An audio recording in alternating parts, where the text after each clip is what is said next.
Hello friends, क्या हाल है आप सबका। तो चलिए स्टार्ट करते हैं आज का हमारा टॉपिक, जिसका नाम है दिल्ली का इतिहास। ठीक है, इसको शुरू करने से पहले मैं आपको एक बात बता देना चाहता हूं कि दिल्ली पुलिस के फॉर्म निकल चुके हैं। जो बच्चे दिल्ली पुलिस का फॉर्म भरना चाहते हैं वो अब फॉर्म भर सकते हैं। दिल्ली पुलिस के पूरी डिटेल हमने एक वीडियो पहले बनाई थी, उसमें बताया था कि क्या कुछ होना है, कैसे पेपर आएगा, कैसे तैयारी करनी है, कैसे उसका फिजिकल की तैयारी करनी है, वो सब बातें हमने उस वीडियो में बताई थी। तो आप उस वीडियो को एक बार जरूर देख लें।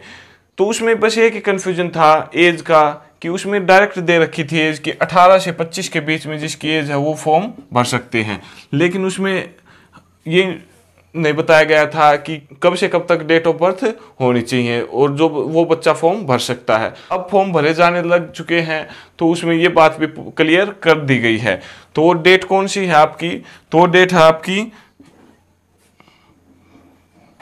2/7/1995 से 1/7/2002।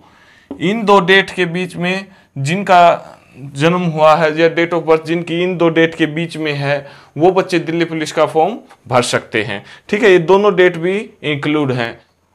तो ये था एक कन्फ्यूजन जो उस वीडियो में हम नहीं बता पाए थे, क्योंकि उस समय तक ये क्लियर नहीं हुआ था, इस वजह से हम उस टाइम पे बता नहीं पाए थे। अब ये क्लियर हो चुका है। ठीक है, तो ये टॉपिक शुरू करने से पहले मैंने सोचा कि ये बात आपको बता दी जाए। ठीक है, तो चलिए अब स्टार्ट करते हैं हमारा आज का टॉपिक, दिल्ली का इतिहास। ये हमारा आज का होगा पार्ट 1। दिल्ली पुलिस वाले बच्चों के लिए स्पेशल वीडियो ये बनाई जा रही है। आज का ये हमारा होगा पार्ट 1 और इसके बाद आएगा सेकंड पार्ट 2। ठीक है, तो इसमें हम आज की इस वीडियो में हम जानेंगे दिल्ली का इतिहास जो भी रहा है, उसमें से जो भी क्वेश्चन बनते हैं उनके बारे में जानेंगे और भी हिस्ट्री के बारे में हम जानेंगे यहाँ से। और पार्ट 2 में हम उसके कुछ इंपॉर्टेंट फैक्ट्स के बारे में जानेंगे। ठीक है, तो यहाँ से स्टार्ट करते हैं दिल्ली के इतिहास के बारे में। तो दिल्ली का इतिहास बहुत ही रोचक रहा है। ठीक है, तो इसमें सबसे पहले हम चलते हैं प्राचीन महाकाव्य काल में। तो भारत के प्राचीन महाकाव्य काल में हम चलते हैं।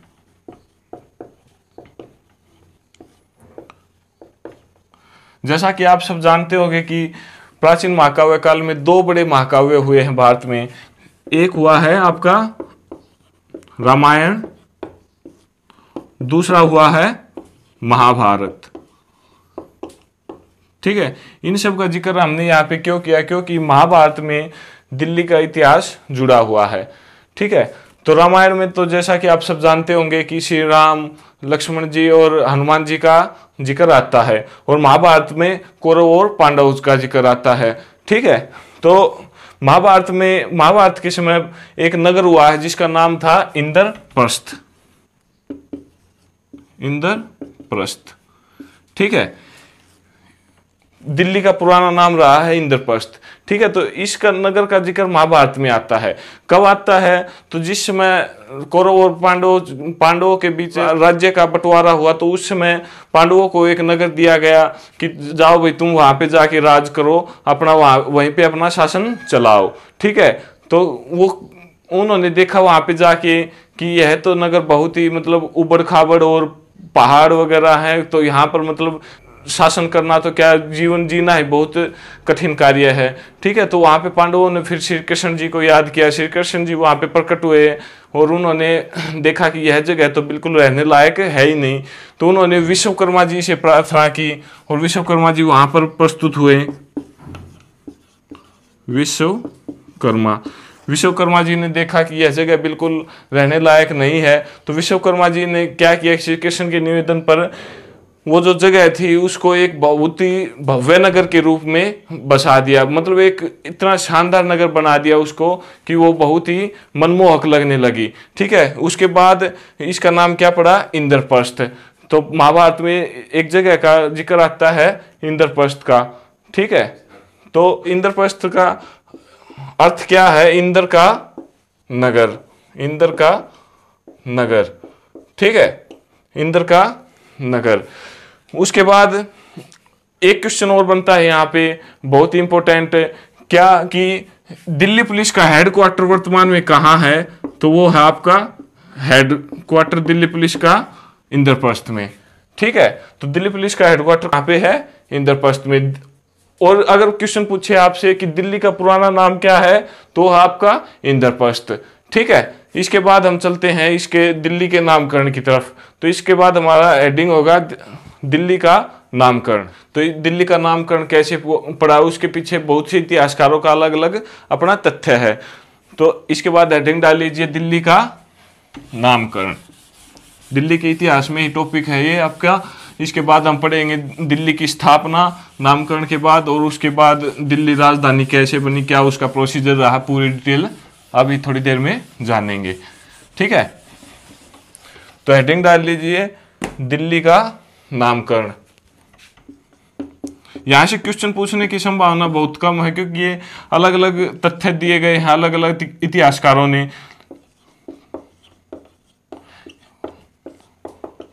दिल्ली का नामकरण, क्योंकि इसके पीछे कोई पूर्ण साक्ष्य नहीं है कि भाई यही बिल्कुल सच है। अलग अलग इतिहासकार अपनी अपनी बातें मानते हैं कि भाई ये सत्य है, ये सत्य है। तो यहाँ से अलग अलग कहानियां देखने को मिलती हैं। ठीक है, कुछ तो दिल्ली के नामकरण के पीछे क्या स्टोरी रही है उसको जानते हैं।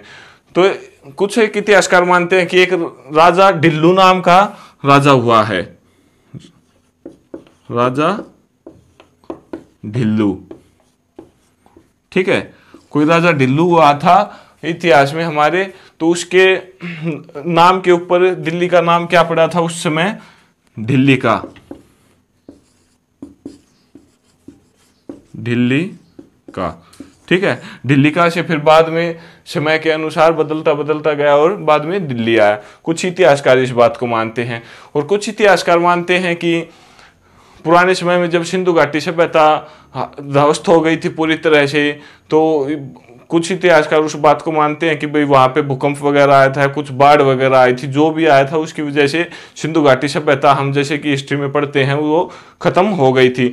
तो कुछ इतिहासकार बताते हैं कि उस समय सिंधु घाटी सभ्यता के लोग जो वहाँ पे रहते थे वो कुछ एक वहाँ से बच के यहाँ पर आकर बस गए थे। ठीक है, तो ये दिल्ली का नगर जो है आपका गंगा यमुना के मुहाने के ऊपर पड़ता है, तो वो यहाँ पर आकर बस एक गंगा यमुना के मुहाने पर। तो इस वजह से हमारे जो देसी भाषा में एक वर्ड यूज करते हैं दहलीज, दहलीज। ठीक है, तो वो यहाँ पर आकर बसे, तो वो क्या कहलाने लगे, दहलीज कहलाने लगे। इसको बोलने लगे, इस नगर को क्या बोलने लगे, दहलीज। और फिर उसके बाद क्या पड़ गया, इसका नाम दिल्ली। दहलीज का क्या अर्थ है, दहलीज का अर्थ है जैसे कि हम अपने देसी भाषा में यूज करते हैं, हमारा जो दरवाजा होता है उसके आगे जो हम मेन दरवाजा होता है उसको क्या बोलते हैं, घर में दहलीज बोल देते हैं। ठीक है, उसी के नाम पर फिर क्या पड़ गया, दहलीज से इसका नाम दिल्ली पड़ गया। तो बहुत से इतिहासकार हुए हैं जो इसका अलग अलग तथ्य बताते हैं नामकरण के पीछे। ठीक है, तो ये एक दो बातें थी, मैं सोचा कि यहाँ पे दिल्ली के नामकरण में बता दी जाएं। तो इतनी ज़्यादा इंपॉर्टेंट नहीं एग्जाम के पॉइंट ऑफ व्यू से, लेकिन आपका जानना यहाँ पे इनका बहुत जरूरी था, इन बातों का। ठीक है, इसके बाद हम पढ़ते हैं दिल्ली की स्थापना। ये बहुत ही इंपॉर्टेंट टॉपिक है यहाँ पे आपका, यहाँ से क्वेश्चन भी पूछे जाने के पूरे चांसेस बनते हैं। ठीक है, तो मेन हेडिंग डाल लीजिए दिल्ली के इतिहास में दिल्ली की स्थापना। आपके दिल्ली की स्थापना। ठीक है, इसके पीछे भी आपके बहुत से इतिहासकारों के अलग अलग तथ्य हैं, लेकिन एक साक्ष्य भी यहाँ पे बहुत ही अच्छा देखने को मिलता है। तो एक राजा हुए हैं जिसका नाम था पृथ्वीराज चौहान तृतीय। ठीक है, मोहम्मद गौरी और पृथ्वीराज चौहान तृतीय के बीच में लड़ाई भी होती है, उन सबको हम हिस्ट्री में डिटेल से जानेंगे। तो इसका एक दरबारी कवि हुआ है पृथ्वीराज चौहान का, जिसका नाम था चंदर बरदाई, चंदर बरदाई। ठीक है, चंदर बरदाई जी ने एक पुस्तक लिखी थी जिसका नाम है पृथ्वीराज रासो, पृथ्वीराज रासो। ठीक है, पृथ्वीराज रासो बुक किसने लिखी? आपकी चंद्रबरदाई ने। इस बुक के अंदर दिल्ली का जिक्र मिलता है। इस बुक के अंदर दिल्ली का क्या जिक्र मिलता है कि तोमर वंश के एक शासक हुए हैं अनंगपाल तोमर। अनंगपाल तोमर, ठीक है, इन्होंने दिल्ली की स्थापना की। ठीक है, 10वीं 11वीं शताब्दी के आसपास। ठीक है, तो यहां से 4-5 क्वेश्चन आपको देखने को मिले कि पृथ्वीराज चौहान के दरबारी कोई कौन थे? चंद्रबरदाई। चंद्रबरदाई ने कौन सी पुस्तक लिखी? पृथ्वीराज रासो। दिल्ली का जिक्र कौन सी पुस्तक में मिलता है? पृथ्वीराज रासो ने। इस पुस्तक में क्या लिख रखा है कि तोमर वंश के एक शासक हुए हैं अनंगपाल तोमर, जिन्होंने दिल्ली की स्थापना की, और तोमर शासकों ने एक किला बनवाया था वहां पे जिसका नाम था लालकोट। लालकोट, ठीक है। तो ये भी क्वेश्चन बार बार पूछा जाता है कि लालकोट की किले की स्थापना किसने की या फिर किला किसने बनवाया? तो कौन थे? तोमर शासक। ठीक है, तो ये एक बहुत ही अच्छा सबूत मिलता है इस बुक से दिल्ली की स्थापना के बारे में। ठीक है, और भी बहुत से तथ्य देखने को आपको मिलेंगे, बहुत से आपको यूट्यूब पे सुनने को मिल जाएंगे, लेकिन हमें अपने कंपटीशन के एग्जाम के हिसाब से इन बातों को जानना है। तो यहाँ से 5-6 क्वेश्चन आपके बनते हैं, इन सबको आप अच्छे से ध्यान में रखना दिल्ली की स्थापना में। उसके बाद हम आगे चलते हैं, दिल्ली की हिस्ट्री जो भी रही है उसके बारे में जानेंगे। तो जैसा कि आप सबको पता भी होगा कि भारत के ऊपर तुर्कों ने हमला किया, उसके बाद अफगानों ने भी हमला किया, और उसके बाद दिल्ली सल्तनत चली। दिल्ली सल्तनत में अलग अलग शासक हुए हैं, गुलाम वंश, खिलजी वंश, तुगलक वंश, लोधी वंश, 4-5 शासक हुए हैं। उन सब का पूरी हम डिटेल में हिस्ट्री में पढ़ेंगे, वहाँ पे भी आपका दिल्ली का जिक्र आता है। और उसके बाद क्या हुआ, मुगल भारत के ऊपर शासन करते हैं, उनकी भी राजधानी दिल्ली रहती है, तो वहाँ पे भी दिल्ली का बार बार जिक्र आपको देखने को मिलेगा, लेकिन हम उन सब की डिटेल बाद में पढ़ेंगे। उसके बाद जो हमारे दिल्ली के इतिहास से जुड़ी हुई जो महत्वपूर्ण बातें हैं उनको हम यहाँ पे इस टॉपिक में पढ़ते हैं। ठीक है, तो उसके बाद क्या हुआ था, मुगलों के बाद कौन आए भारत पर शासन करने के लिए? अंग्रेज। अंग्रेजों ने भारत के ऊपर लगभग 200 साल तक शासन किया। ठीक है, उसी अंग्रेजों के दौरान फिर से दिल्ली को भारत की राजधानी बनाया गया। ठीक है, तो उसकी जो हिस्ट्री रही है, जहाँ से क्वेश्चन बनते हैं, उन सब बातों को हम यहाँ पे जानने की कोशिश करते हैं। ठीक है, तो क्या हुआ था उससे पहले 1-2 बात और बता दूं मैं आपको कि दिल्ली दरबार के नाम से 4 दरबार लगे थे। ठीक है, उनमें से एक तीसरा दरबार जो लगा था वो हमारे दिल्ली के इतिहास से जुड़ा हुआ है। ठीक है, तो तीसरा दरबार, हर दरबार, चारों के चारों दरबार को हम बाद में पढ़ेंगे, लेकिन यहाँ पे हम पढ़ते हैं सिर्फ तीसरा दरबार, दिल्ली का तीसरा दरबार, या फिर दिल्ली दरबार के नाम से भी इसको जाना जाता है। इसमें क्या हुआ था, 1-2 क्वेश्चन यहाँ पे क्या बनते हैं कि इसके जो चीफ गेस्ट थे वो कौन थे? तो वो थे जॉर्ज पंचम और रानी मैरी। ठीक है, बहुत बार क्वेश्चन पूछा जा चुका है कि दिल्ली के तीसरे दरबार में चीफ गेस्ट कौन थे? जॉर्ज पंचम और रानी मैरी। ठीक है, इस दिल्ली के तीसरे दरबार में क्या घोषणा की गई? तो इसमें सबसे पहले तो जानते हैं कि ये कब लगा था। तो ये लगा था 1911 में। दिल्ली का तीसरा दरबार कब लगा? 1911 में। ठीक है, उसके बाद जानते हैं कि इसका आयोजक कौन था, इसका आयोजन करने वाला कौन था? बहुत बार एग्जाम में पूछा गया है। तो इसका आयोजक कौन था? आपका लॉर्ड हार्डिंग द्वितीय। ठीक है, इसके आयोजक कौन थे? लॉर्ड हार्डिंग द्वितीय। वेरी इंपॉर्टेंट क्वेश्चन है आपका दिल्ली पुलिस के एग्जाम के पॉइंट ऑफ व्यू से। तो आयोजक हो गए लॉर्ड हार्डिंग द्वितीय। इसके चीफ गेस्ट कौन हो गए? जॉर्ज पंचम और रानी मैरी। कब लगा? 1911 में। इसमें क्या घोषणा की गई कि भारत की राजधानी उस समय कलकत्ता थी, तो उस समय ये घोषणा की गई कि कलकत्ता से भारत की राजधानी दिल्ली लाई जाए। तो कलकत्ता से दिल्ली राजधानी स्थानांतरण की गई। कब? तीसरे दरबार में, दिल्ली के 1911 में। ये घोषणा हो गई 1911 में, लेकिन दिल्ली भारत की राजधानी बनी कब? वो एग्जैक्ट डेट कब है आपकी? तो आपकी 1 अप्रैल 1912 को, 1 अप्रैल 1912 को, 1 अप्रैल 1912 को भारत की राजधानी दिल्ली बनी। ठीक है। घोषणा कब हुई थी आपकी? 12 दिसंबर 1911 को। घोषणा 12 दिसंबर 1911 को हो गई, लेकिन बनी कब? 1 अप्रैल 1912 को। ठीक है। तो यहां से आपके बहुत से क्वेश्चन बनते हैं, तो चलिए एक बार उनको फिर से रिकॉल करते हैं। तो क्या क्या क्वेश्चन बनते हैं? भारत की राजधानी दिल्ली कब बनी? राजधानी बनी। ठीक है। तो भारत की राजधानी दिल्ली कब बनी? 1 अप्रैल 1912 को। घोषणा कब हुई? 12 दिसंबर 1911 को। कब हुई? दिल्ली के तीसरे दरबार में। उसके चीफ गेस्ट कौन थे? जॉर्ज पंचम और रानी मैरी। ठीक है। इस तीसरे दरबार में एक घोषणा और भी की गई थी कि 1905 में हम जब पढ़ते हैं कि बंगाल का विभाजन हुआ, उसको 1911 के दिल्ली दरबार में रद्द कर दिया गया था। ये सब बातें हिस्ट्री में भी हम पूरी डिटेल से जानेंगे। तो यहाँ पे तीसरे दरबार का जिक्र आया तो सोचा कि मैं ये बात भी आपको बता दूं कि बंगाल विभाजन, कई बार पूछा भी गया कि बंगाल का विभाजन दिल्ली दरबार, कौन से दिल्ली दरबार में रद्द किया गया? तो कौन सा था आपका? तीसरा दिल्ली दरबार था। ठीक है। जो भी कि 1911 में लगा था। ठीक है। इसके बाद हम पढ़ते हैं कि भाई उस समय भारत की राजधानी क्या थी? कलकत्ता। तो कलकत्ता से कहां पे भारत की राजधानी स्थानांतरण की गई? दिल्ली।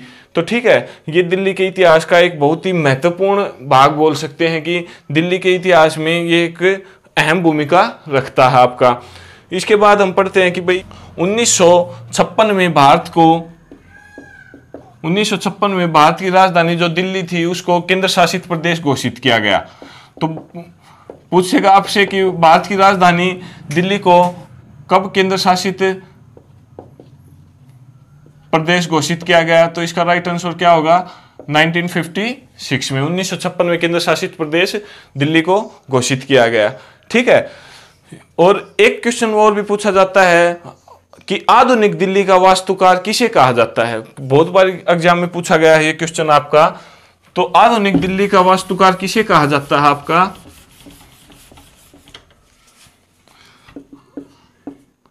आधुनिक